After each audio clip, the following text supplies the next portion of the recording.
Começando mais um Café com Negócios TV e eu estou aqui com a presença da minha amiga Thelma Marcon, do escritório Resina e Marcon. Seja bem-vinda, Thelma. Obrigada pela oportunidade de estar aqui com você mais uma vez. Legal, eu que agradeço. Nós vamos falar um pouco hoje sobre sucessão familiar, assim, um pedacinho do que é a sucessão familiar, que é um tópico que todo dia está presente nas nossas vidas, né? Dos empresários e de todas a maioria das empresas são empresas familiares, né, Thelma? Ou é exagero? Não, principalmente aqui no Mato Grosso do Sul. No nosso estado. É o grande segmento. Não são as empresas não familiares. tem como fugir, né? Não tem como fugir.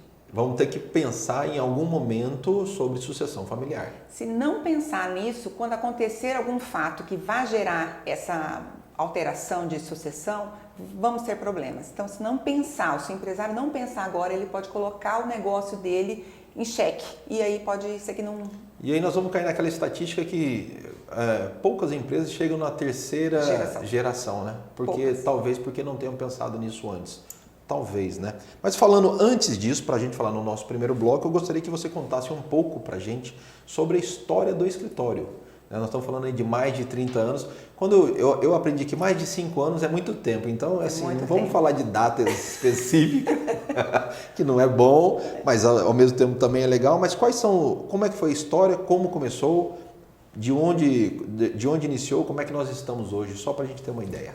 Bom, o nosso escritório começou comigo e com a Jane Resina, que foi minha sócia que é falecida. Minha professora. Isso, e que começou comigo e com ela, e com o tempo nós fomos aumentando a nossa banca e nos transformamos numa empresa jurídica. Foi uma das primeiras empresas, que vamos dizer assim, empresa jurídica, propriamente dita. Não tinha aquele negócio de boutique, um negócio assim, um escritório? É um escritório boutique. Não tinha isso? É o atendimento personalizado do cliente. Isso não quer dizer mais caro, né, Thelma? Não estamos falando de valor. Não.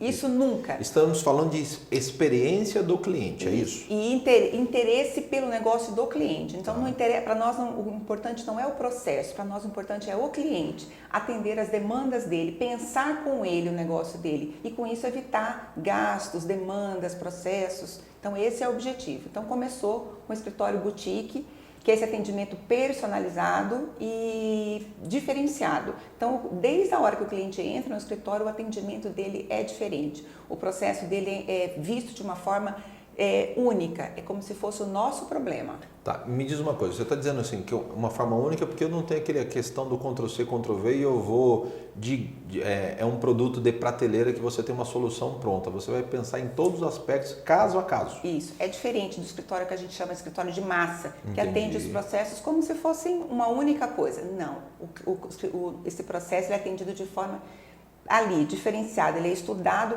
mesmo que seja uma causa muito simples, ele é atendido de forma específica. De novo, nós não estamos falando em volume, nós não estamos falando em importância, mas todos têm o mesmo tratamento. O mesmo tratamento. Quando eu falo em atendimento, nós estamos falando do escritório hoje, já com mais de 30 anos, nós estamos falando de uma equipe de que tamanho, então? Nós estamos em torno de 15 advogados entre aqui e São Paulo, nós temos uma estrutura fixa, que além disso nós temos os nossos correspondentes, os nossos parceiros em todo local do Brasil. Tá, mas só um pouquinho. Então a sede é Campo Grande. Campo Grande e São Paulo. A gente tem sede. Tá, então as duas pontas, atendendo São Paulo, atendendo Campo Grande, fora os parceiros. Isso, nós temos 15 profissionais da advocacia, fora a parte de suporte, a parte administrativa. É tudo. Como é que funciona logisticamente? Os processos são encaminhados para estudo em Campo Grande e daqui volta para os parceiros? É assim que funciona? Tudo é feito por Campo Grande. Isso que eu imaginei. Tudo é feito por Campo Grande. Tudo é feito pela nossa equipe local. Aqui em São Paulo, que nós temos os profissionais. Daqui sai pronto para todos os locais do Brasil. Entendi. E aí, olhando para o lado empresarial, olhando para o lado do mercado, né, vamos dizer assim, a nossa capital, Campo Grande hoje, Você tem limitações para atender ou não? Porque hoje, com o advento da internet, olhando pelo lado empresarial, falta de tempo, eu não consigo mais aquele negócio, ter um tempo aí lá no escritório. Principalmente em São Paulo, isso deve acontecer muito. Você usa muito pouco o escritório hoje em dia. Hoje em dia é tudo muito nas vias digitais, né? Tudo muito pelo WhatsApp, todo mundo pelo... É mais prático.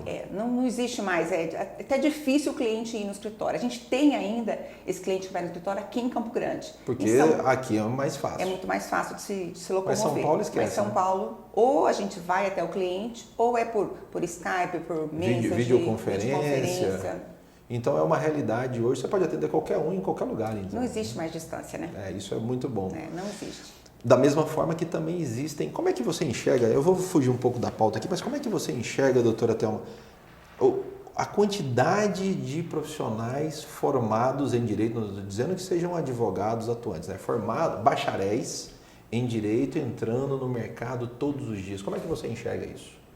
Com muita pena, viu? Porque na realidade não tem mercado para tudo isso. Então a gente acaba saindo da faculdade achando que você vai... Estou com o diploma, acabou meu problema. É que você vai desbravar. Mas não, se você não tiver pensado na sua profissão logo no primeiro ano de faculdade, o 6º ano seu vai ser como se fosse o primeiro ano de faculdade. Então, assim, se você o 6º ano, que a doutora Thelma está dizendo o seguinte, saí, formei, aí eu tenho que ir... E agora? E aí eu tenho que ir para aquela grande dúvida, né? O que eu vou fazer com isso? Que é o tal do diploma, que não quer dizer garantia de nada. E assim, a maioria dos profissionais, dos acadêmicos, vamos dizer assim, eles entram na faculdade achando que vão fazer concurso. Bom, isso também está crescendo, né? A cada dia... Sim, mas alguns concursos, tipo, se for de nível superior, exige um tempo de advocacia. Tá. Então, depois que você sai da faculdade, você precisa ter 2, 3 anos de experiência na advocacia. Por isso é importante, eu vou te fazer uma pergunta, mas a gente já sabe a resposta, mas por isso é tão importante o estágio, né, também? Eu diria que é essencial. É fundamental, né? É essencial, porque é ali que você vai entender na prática como é que funcionam as diversas áreas do direito. Porque você pode ser advogado, você pode ser delegado, você pode ser juiz, você pode ser promotor. Então, o período de estágio, eu digo que é o período que você pode errar. Então, você está ali pagando para errar, vamos dizer assim. Uhum. Você erra, você acerta, você aprende e com isso você vai ter experiência de vida. E talvez um 6º ano menos doloroso. Menos traumático. Assim, menos traumático. Vai sentir menos. Eu falo que o 6º ano, para mim... É uma descoberta, né? Eu lembro que a minha mãe falava assim, pô, formou, tá tudo resolvido, né? Tudo resolvido, eu sei. E fora que esses jovens, eles saem muito ansiosos por receber, ansiosos por dar certo. E essa ansiedade acaba prejudicando também. Quer queimar algumas etapas, né? Quer pular algumas etapas que não tem como, né? Só a vivência mesmo. Falando um pouco mais de mercado e desses jovens, como é que a gente enxerga hoje, doutora Thelma, essa questão, lá no escritório, o seu time de X profissionais, eles estão mesclados hoje? Porque, assim, como é que você trabalha dentro do escritório hoje, a nova geração com a geração mais experiente? Como é que funciona isso? Tem que ter um choque de gerações, né? É um choque de gerações, tem que ter esse equilíbrio, tem que ter uma pessoa que fique ali aparando arestas, porque há conflitos entre os mais velhos, que de alguma forma são mais congelados ali, né? Isso, e são combatidos dia a dia. Uhum. E tem os mais novos que chegam com todo o gás, com um monte de ideias, mas que às vezes na prática não funciona. Então, e o mais velho, como já passou por aquilo também, fala, não precisa passar, mas aí o cabeça dura do mais novo quer fazer aquilo porque acha que vai dar certo, aí você... Mas tem que achar o equilíbrio. Mas a cabeça do mais novo também é importante, porque ele traz ideias novas, porque se a gente ficar na mesmice do dia a dia, você não...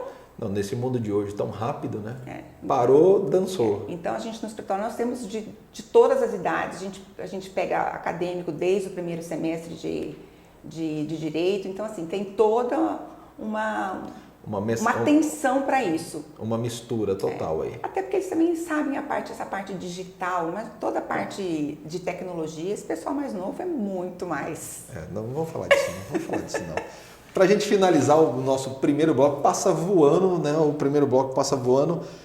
Nessa trajetória, nessa primeira trajetória, nós estamos falando aí de mais de 30 anos, qual é o saldo? O saldo é muito positivo. O saldo são clientes muito antigos no escritório, a gente tem uma média de idade de clientes, né? De carteira, né? Há mais de 10, 15 anos. Então, assim, o saldo é muito positivo, que a gente vê que a gente estamos no caminho certo. É claro que cada dia a gente é um desafio, temos que enfrentar o novo mercado, né? A gente está mudando todo dia, muda a expectativa, os processos, a forma como você enxerga, né? Tudo. Então, a gente cada dia um dia de cada vez. Isso aí. Voltamos, gente, daqui a pouco no próximo bloco, no segundo bloco do Café com Negócios, para falar sobre sucessão familiar. Não saia daí.